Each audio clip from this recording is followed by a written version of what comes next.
les titres de Guinée Info à la une, mise en place d'une bourse de sous-traitance et de partenariat. C'est pour faciliter l'intégration des entreprises locales dans la création de la richesse en Guinée. Dans le pays profond, les leaders producteurs apprennent des techniques de la chaîne de valeur du riz dans leur zone d'intervention. L'action est soutenue par l'Organisation des Nations Unies pour l'alimentation et l'agriculture. Et puis, opération d'assainissement des dépôts d'armement et de munitions des forces armées guinéennes. Ça s'appelle la dépollution pyrotechnique et elle se déroule sous le champ de tir de Kankan. C'était là les titres, encore une fois, bienvenue à tous. Pour commencer, ce message départ de la présidence de la République à Sa Majesté Akihito, empereur du Japon. Majesté, la célébration du 85e anniversaire de la fête nationale de votre pays m'offre l'immense plaisir d'adresser au peuple et au gouvernement japonais mes sincères félicitations auxquelles je joins celles du peuple et du gouvernement guinéen.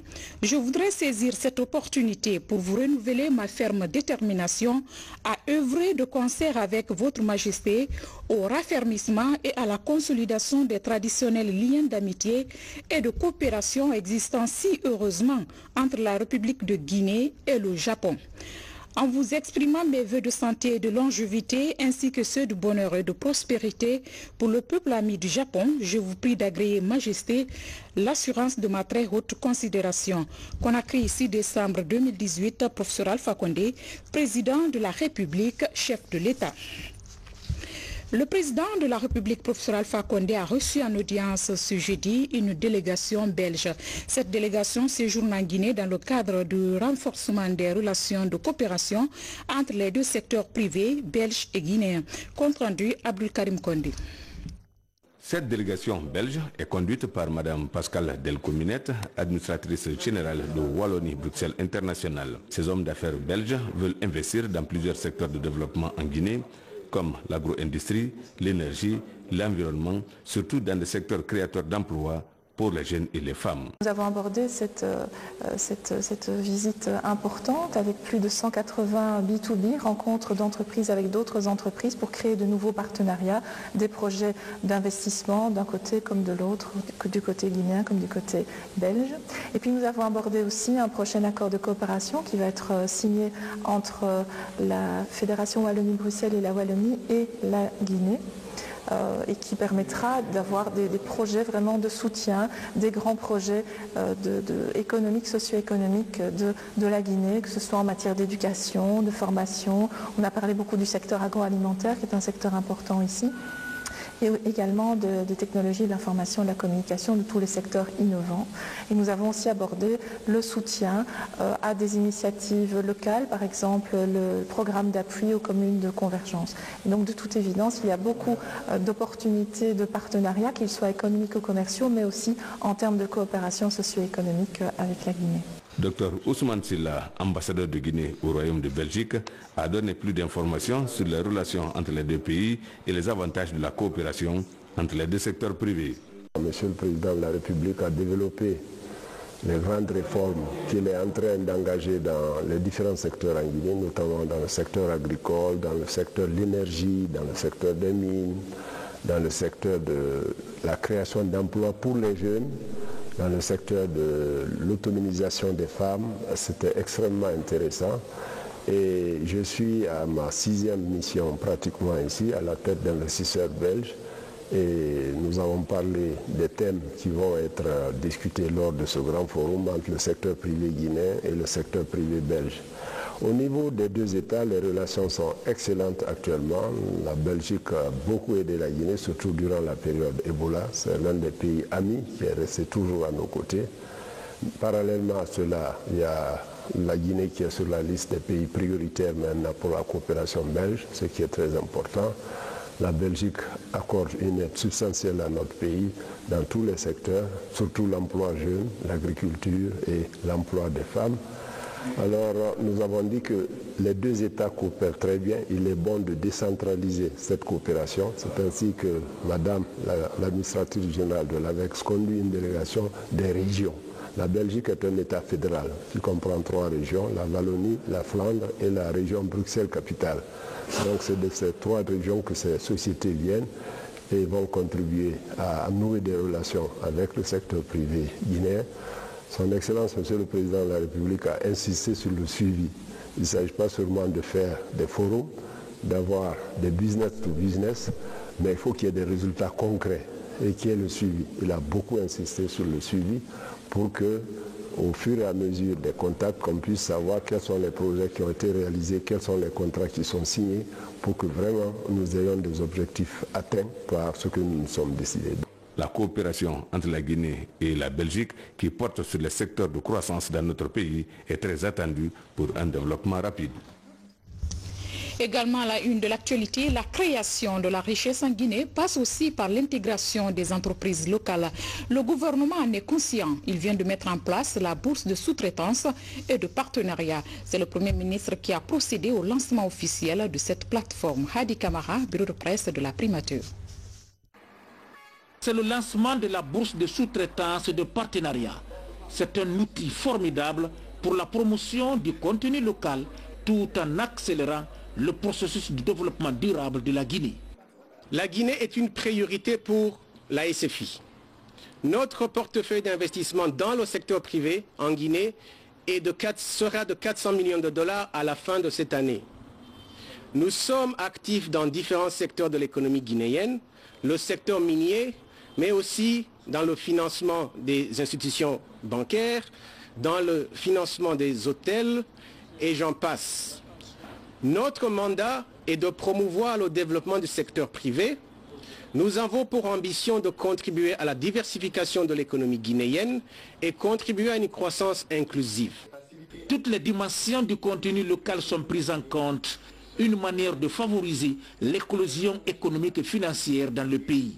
À travers les importants investissements qu'enregistre la Guinée depuis 2010, des opportunités d'affaires s'offrent aux PME locales pour accroître leur impact sur l'économie nationale. Des études réalisées sur le contenu local ont mis en évidence la volonté des grandes entreprises et multinationales à travailler avec les entreprises locales. La bourse de sous-traitance aura aussi pour vocation de faciliter le renforcement de capacités, l'accès au financement et la création des partenariats pour les PME locales. Faire venir les investisseurs dans notre pays est une chose. Nous assurer que les entreprises et PME guinéennes bénéficient de ces investissements en est une autre. Mon département ne ménagera aucun effort pour appuyer le travail de facilitation de la bourse en vue d'intégrer les entreprises locales dans les chaînes de valeur de grandes multinationales déjà sur le terrain, mais aussi dans celles de futurs investissements. La réussite de cette bourse passe nécessairement par la transparence dans les appels d'offres et la passation des marchés.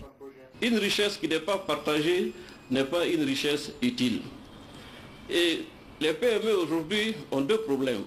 Vous avez parlé de l'accès au financement, vous avez parlé également de l'accès au marché.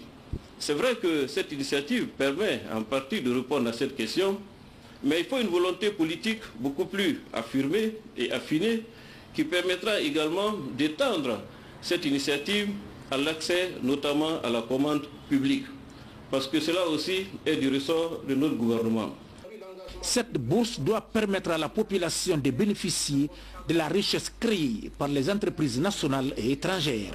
La bourse permet de résoudre 2 ou 3 problèmes. L'information, pour que, comme tout marché, l'offre et la demande puissent se rencontrer dans l'efficacité. Comme tout marché, le paysage pour les offreurs et les demandeurs soit des plus compétitifs. La bourse permet aussi, chemin faisant, d'outiller un peu le secteur privé naissant, le secteur privé guinéen, par la formation et l'accès à l'encadrement technique. Cet outil est une autre vision économique du professeur Alpha Condé qui s'investit sans relâche à améliorer le climat des affaires en Guinée. La Guinée se prépare son adhésion au Millennium Challenge Corporation, un programme américain qui se fixe pour mission la réduction de la pauvreté dans le monde à travers la croissance économique. Le ministre en charge des investissements et du partenariat public-privé met les bouchées doubles pour donner à notre pays l'opportunité de bénéficier des aides de ce programme. Explication, Mohamed Lamine Solano. C'est une nouvelle compétition pour le gouvernement guinéen. Décrocher le Millennium Challenge Corporation ou MCC, un programme indépendant du gouvernement des États-Unis qui s'attaque aux défis les plus urgents auxquels sont confrontés les pays en développement. Infrastructures socio-économiques, agriculture et irrigation, transport, routes, ponts et ports, approvisionnement en eau et assainissement. Le programme présente plusieurs opportunités que la Guinée veut saisir. Sur place, le travail s'organise. On a mis en place un comité de réflexion pour pouvoir trouver un plan d'action afin que nous puissions établir des objectifs à atteindre pour pouvoir bénéficier de ce programme-là. La Guinée doit gagner le pari en réalisant une certaine performance dans la gestion des affaires publiques, les libertés économiques, l'investissement dans le capital humain et le secteur social. Un cocktail important de critères dictés par l'agence américaine, pendant que dans les ministères sectoriels, des points focaux sont installés pour travailler sur ce programme qui échappe à la Guinée depuis son lancement en 2004. Si la Guinée n'a pas accès à cette aide jusqu'à présent, c'est parce qu'il y a un important déficit de communication. Donc on fera une forte campagne de plaidoyer auprès de l'instance gouvernementale à tous les niveaux et auprès des partenaires aussi, pour permettre vraiment à tout le monde de conjuguer à l'unisson les actions pour que en 2019, que la Guinée puisse être éligible à ce fonds. Un défi de taille qui va amener la Guinée à répondre à des standards rigoureux de bonne gouvernance, aussi bien dans la lutte contre la corruption que dans le respect des droits de l'homme. L'objectif est d'être éligible par exemple au programme Compact de l'agence américaine, à l'image de plusieurs pays de la sous-région qui obtiennent chaque année des subventions de centaines de millions de dollars pour améliorer les conditions de vie des populations. Lutte contre la pêche illicite, le combat s'intensifie en Afrique de l'Ouest. Les 7 pays de la Commission sous-régionale des pêches décident d'accorder leur violon pour atteindre l'objectif. Ils viennent de se doter d'un système harmonisé de surveillance dans l'espace maritime sous-régional.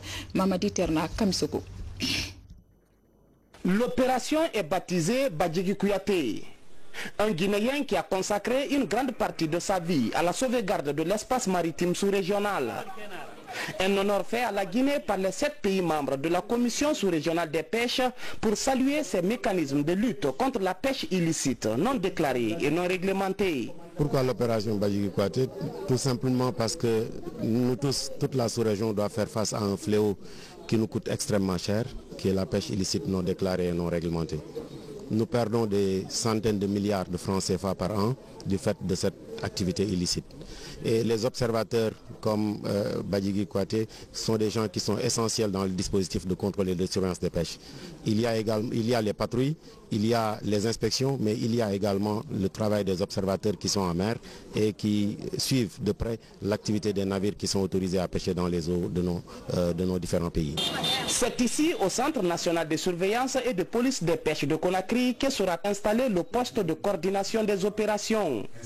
La sous-région veut désormais se doter les moyens pour faciliter la détection de tout mouvement suspect dans nos eaux. Oui, pourquoi la Guinée? Parce que tout simplement, il faut reconnaître que la Guinée est un leader dans le domaine de la lutte contre la pêche INN et également dans le domaine même des politiques de pêche. Et ce n'est pour rien que le président de la République, son Excellence Monsieur le Président de la République, le professeur Alpha Condé, a été en tout cas nominé en ce sens par l'Union africaine.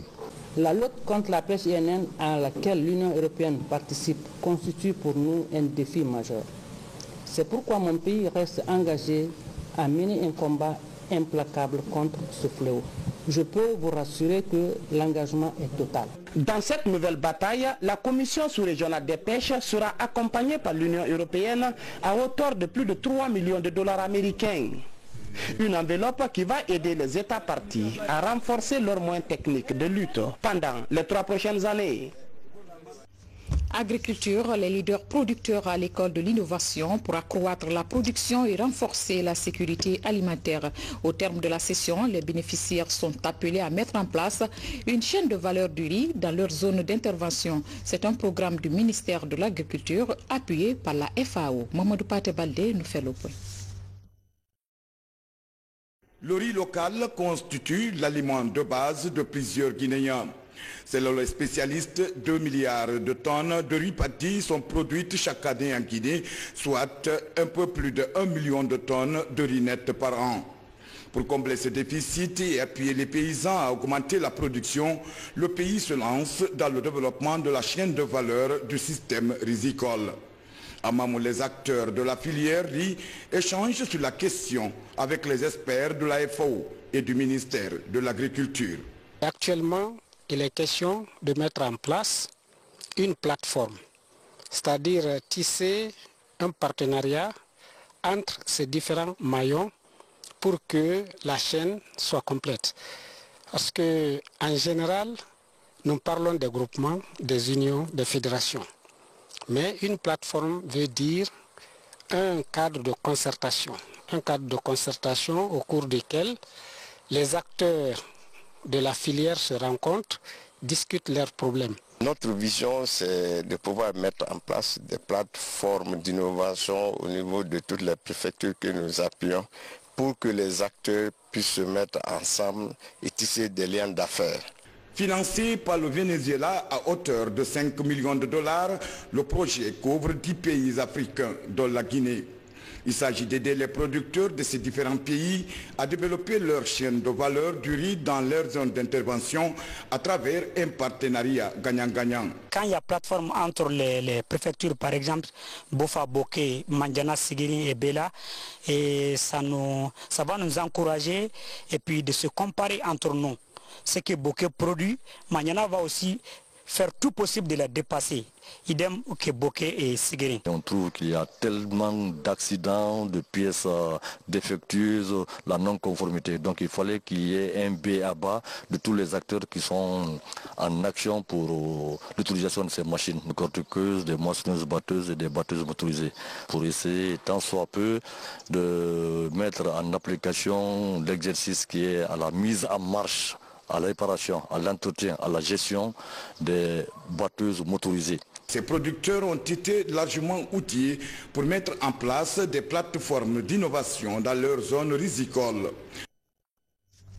L'humanité salue le courage et l'engagement des volontaires, une reconnaissance célébrée le 5 décembre de chaque année. Le thème retenu cette année est « Les volontaires construisent des communautés résilientes ». En Guinée, la cérémonie de commémoration est pilotée par le ministère de la Jeunesse. Fatimatou Diallo. Pour bâtir un monde meilleur, ils ont choisi de faire un don de soi. En ce jour, les efforts et la bravoure de ces premiers acteurs en temps de crise sont reconnus. En Guinée, cette journée internationale est marquée par de nombreuses actions. Le gouvernement guinéen a accordé une importance capitale à l'adoption d'une part du projet de décret portant modalité d'application de la loi L215-2015 012-AN, institution et réglementation du volontariat national en République de Guinée, et d'autre part l'adoption du projet de décret portant statut de l'Agence nationale du volontariat jeunesse. Depuis 2009, le volontariat formel est devenu une tradition en Guinée. Cela grâce à l'appui technique et financier du PNUD. Les volontaires interviennent dans tous les secteurs. Si je prends les volontaires qui sont déployés au sein des agences des Nations Unies, ils supportent tous les programmes et projets du système des Nations Unies. On a des volontaires dans le domaine du suivi-évaluation, dans l'adaptation au changement climatique, on a des volontaires dans la paix et la sécurité, on a des volontaires dans l'avancement de l'égalité homme-femme, dans l'avancement de l'agenda du genre dans le monde. À travers leurs actions, ces volontaires contribuent au développement des États tout en accumulant des expériences. Le volontariat, certes, ce n'est pas un moyen de s'enrichir, mais tu peux enrichir ton CV. Par exemple, ça donne de l'expérience. Je le dis souvent que l'expérience est multidimensionnelle. Je suis chimiste de formation et après, vous vous imaginez, après l'université, j'ai commencé directement dans l'humanitaire. En tant que volontaire, nous contribuons chaque jour au développement durable. Du coup, c'est un honneur pour nous d'être là, de célébrer cette journée et surtout de célébrer les actions que nous menons au quotidien. Cette fête a été aussi l'occasion pour le ministre de la Jeunesse de rappeler la contribution de son département pour la mobilisation et la formation de près de 20 000 jeunes dans le cadre du volontariat d'urgence. Parmi eux, 480 sont déployés dans le domaine du volontariat de service.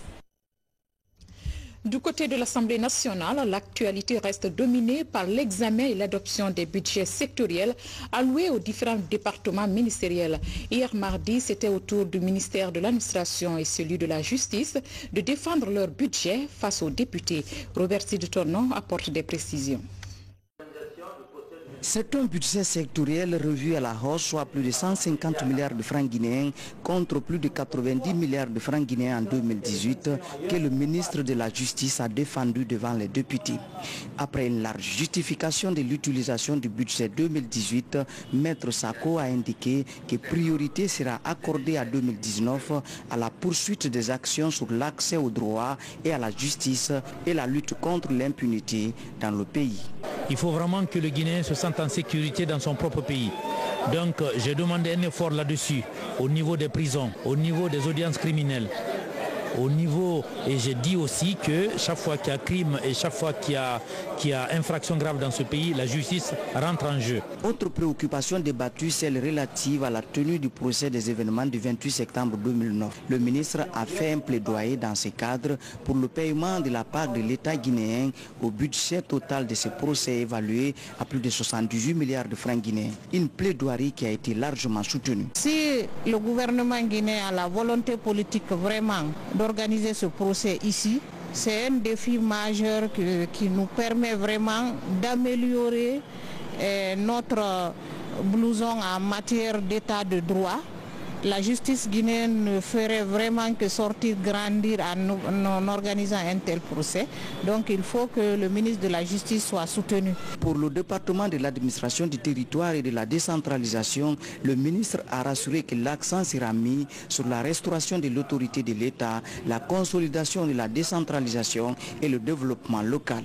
On a des acquis cette année par rapport en tout cas à la décentralisation, c'est la mise en place du fonds de développement local, n'est-ce pas, qui est déjà créé, et l'Agence nationale de financement des collectivités locales qui est chargée justement de gérer ce fonds. Le tout, évidemment, sous la signature, n'est-ce pas, de décret par Monsieur le Président de la République. Il s'agit de mise à disposition d'une manne importante au niveau des 342 communes sous forme de péréquation, toute chose d'ailleurs qui n'exclut pas l'intervention des partenaires techniques et financiers, toute chose qui n'exclut pas les subventions de l'État qui étaient habituellement, n'est-ce pas, ventilées dans ce chapitre. Les débats se poursuivent et concerneront les prochains jours les départements des travaux publics, des mines et des affaires étrangères. Nous sommes dans la semaine de la célébration de la Journée internationale des personnes handicapées. Pour mieux assurer leur protection, une nouvelle loi a été promulguée par le chef de l'État. À propos, Kamara Boubacar reçoit dans l'entretien de Koloma le directeur général adjoint de l'action sociale. Nous vous proposons un extrait de l'émission. Suivez. Un exercice de communication qui devra nous permettre d'en savoir davantage sur la question du handicap en Guinée. Évolution, oui, mais pas révolution. Il y a évolution parce que nous sommes en train de tirer profit des actions qui ont été entreprises depuis un certain nombre d'années par nos prédécesseurs qui ont fourni d'immenses efforts. Je rappelle que la loi que nous présentons aujourd'hui au public, on en était presque arrivé là, en 2008, mais il a manqué juste un petit bout. Donc on n'est pas en train, on n'a pas décroché la lune. Seulement, on a eu la chance, le courage d'aller un peu plus loin et ça nous a permis d'obtenir aujourd'hui une loi une loi qui a été unanimement adoptée par les honorables députés à l'Assemblée nationale et que son Excellence Monsieur le Président de la République nous a également fait l'honneur de promulguer.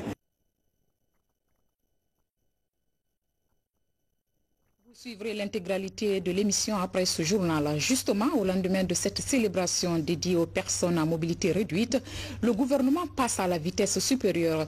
Plus que des textes de loi, il est désormais question de leurs applications. La Guinée a ratifié la convention et la loi portant promotion et protection des personnes à mobilité réduite.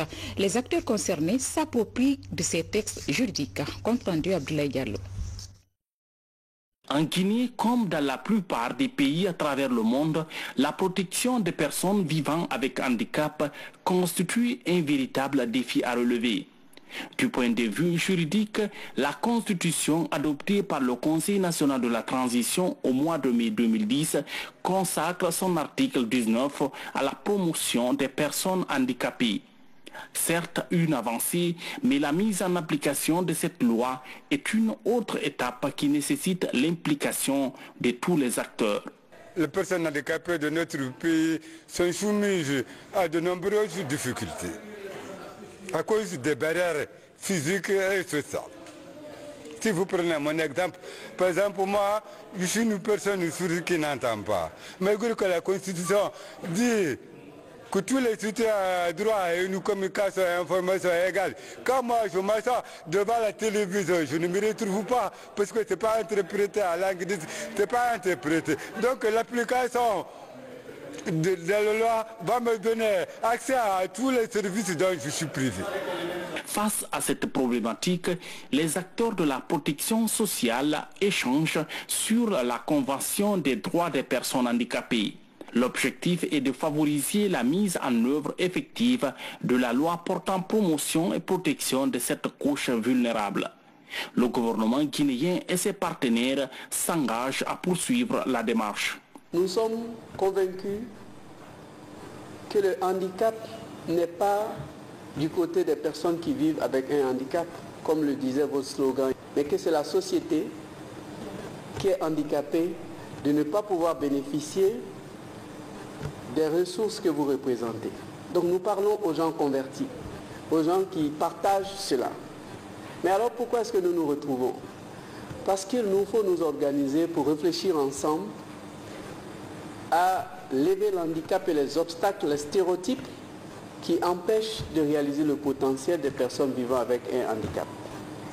Le gros problème aujourd'hui, c'est les personnes handicapées et je vous garantis que je ferai, bien sûr avec vous, à ce que nous sommes sur quoi nous sommes convenus, à savoir la réalisation des programmes pour les personnes handicapées soit une réalité. Ça me fait mal quand je vois les personnes handicapées dans la rue. Ça me fait mal quand je vois les personnes handicapées traitées d'une certaine manière.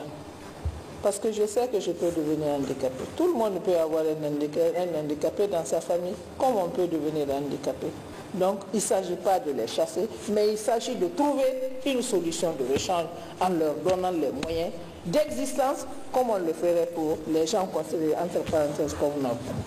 Par ce processus de vulgarisation de cette loi, les acteurs espèrent enfin que la Guinée soit dotée d'une législation spécifique de protection au bénéfice des personnes handicapées mentales, sensorielles et motrices.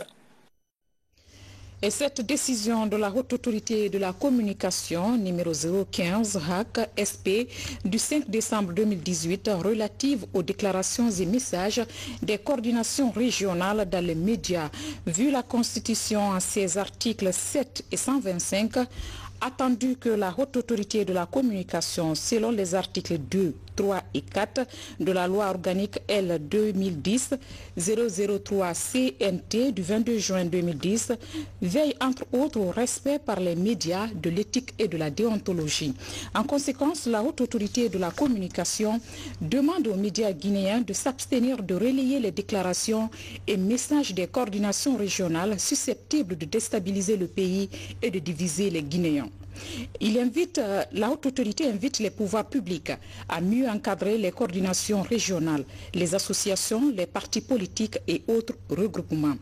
Elle ordonne sa notification aux médias, aux associations de presse et sa publication au journal officiel de la République. Conakry, 5 décembre 2018, pour la haute autorité de la communication, la présidente Mme Martine Kondé. Et puis, l'événement fait le buzz sur les réseaux sociaux. Il s'agit de l'agression d'un agent de sécurité par un citoyen en colère à Kindia, alors qu'il était même dans l'exercice de ses fonctions. La publication de la vidéo sur les réseaux a fait couler assez d'encre et de salive. Nous vous proposons la réaction des autorités de la protection civile. Mariam Kamara, Hadiatou Bari. Sur la nationale Conakry-Kindia est installé un poste de contrôle de police.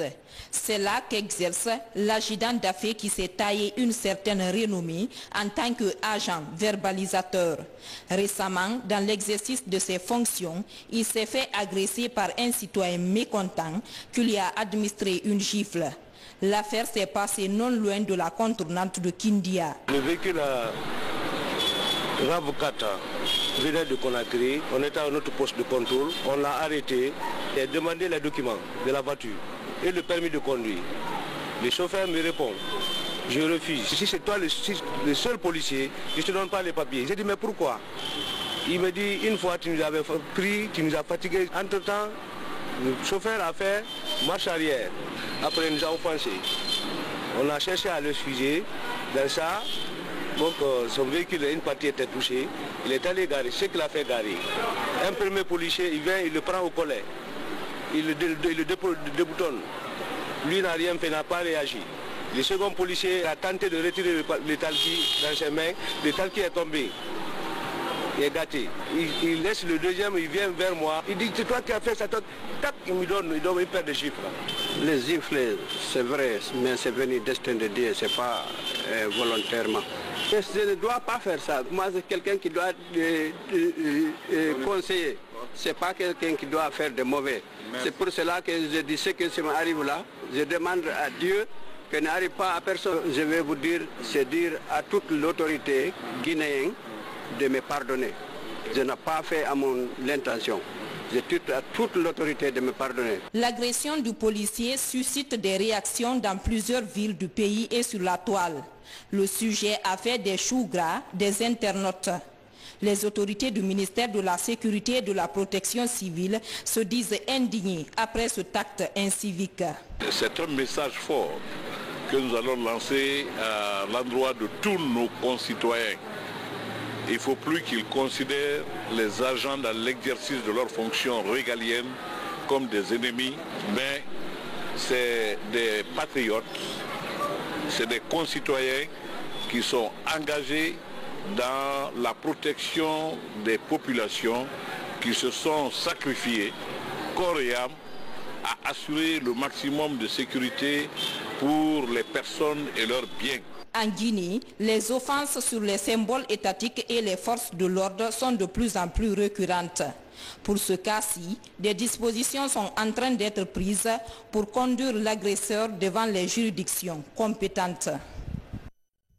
Et puis le monde est bouleversé par le changement climatique.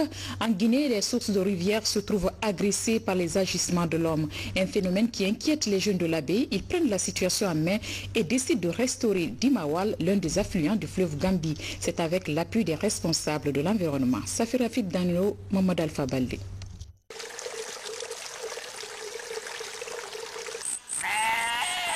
Le district de Hore-Dima, dans la sous-préfecture de Tunturung, est à une quinzaine de kilomètres du centre urbain de la baie. Au pied de cette montagne, 5 têtes de source. Elle donne naissance à la rivière Dimaol, affluent du fleuve Gambie, l'un des plus importants de la sous-région. Malgré son importance écologique, les têtes de source de la Gambie sont aujourd'hui menacées par la pression humaine. Les forêts qui les entourent ont presque toutes disparu. Le centre de recherche et de documentation environnementale de la baie s'en préoccupe et décide d'agir. La vision de Credel, c'est la source principale, ici, d'Imawal. Pourquoi? Pour que la source, elle ne tarisse pas. Donc ce matin, on a dit que nous venons pour la réparation du canyon, qui est une ceinture de protection, de délimitation, et une ceinture qui empêche non seulement la divulgation des animaux à l'intérieur de la source, mais aussi qui régule l'entrée des populations dans le site, dans la source. Pour sauver ce patrimoine sous-régional classé depuis 1936, une ceinture verte de 500 mètres est faite. Le site est reboisé et désormais entièrement protégé. Pilotés par le CREDEL, les jeunes de la localité sont aussi impliqués et responsabilisés pour garantir le succès de l'opération.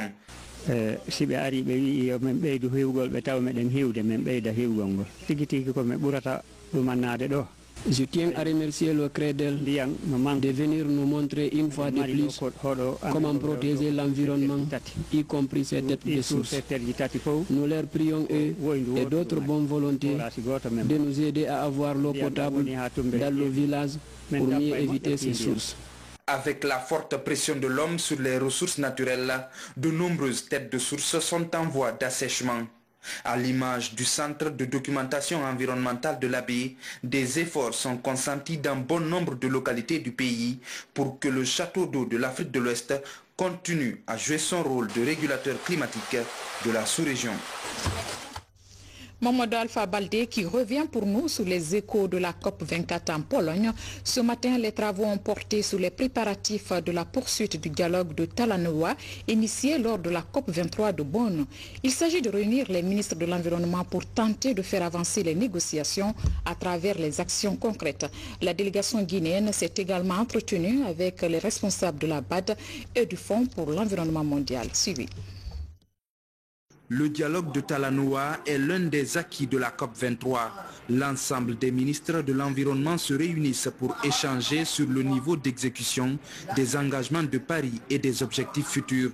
En 2018, le réchauffement de la planète a connu une hausse inquiétante.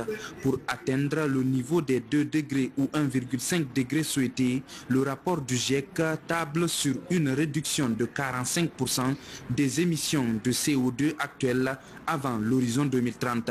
Si rien n'est fait, environ 100 millions de personnes seront directement touchées par les effets du changement climatique à travers la montée des eaux ou la diminution du rendement agricole. Ça commence à être un peu comme un dialogue de sourds, parce qu'il y a eu plusieurs conférences qui ont été tenues dans plusieurs pays, et dont la Guinée en prépare. Mais chaque fois, la problématique soulevée, c'est cette mobilisation des ressources pour le financement des projets initiés par les États, n'est-ce pas, pour contribuer à la réduction de ce réchauffement climatique. Après la rencontre préparatoire sur le dialogue de Talanoa, la délégation de Conakry échange avec des responsables de la Banque africaine de développement et du Fonds pour l'environnement mondial. Une trentaine de projets sont défendus par la Guinée à cette rencontre sur le climat. Nous avons rencontré les responsables, le président de la BAD ici, par rapport à certains projets qui n'ont pas retenu leur attention, dont la Guinée tient à cœur. Il s'agit notamment du projet concernant les îles de Kabac, qui sont souvent envahies par les eaux.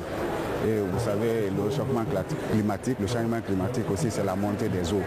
Donc nous sommes venus défendre ce projet pour éviter à la Guinée ou à cette partie de la Guinée un déplacement massif des populations pendant l'hivernage. La mission guinéenne compte poursuivre les échanges pour tenter de rencontrer le maximum de partenaires avant la fin des travaux. Pendant ce temps, en Guinée, l'heure est à la dépollution pyrotechnique au niveau de l'armée. L'opération consiste à assainir les dépôts d'armement et de munitions. Elle permet aussi de protéger les populations face à toute menace liée aux munitions. L'action s'est déroulée sous le champ de tir de la 3e région militaire de Kankan. Serge Alassane Gabi, correspondant de la presse militaire.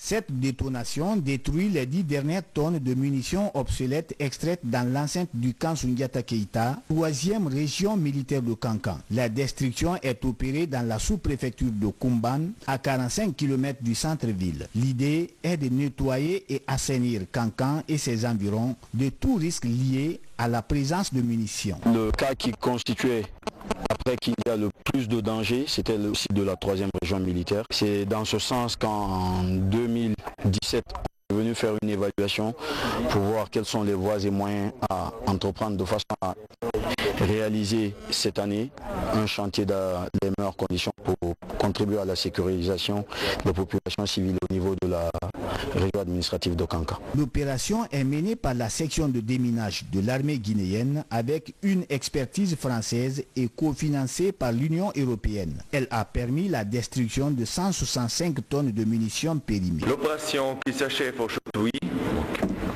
a permis de sécuriser définitivement les sites et de prévenir toute risque d'explosion majeure.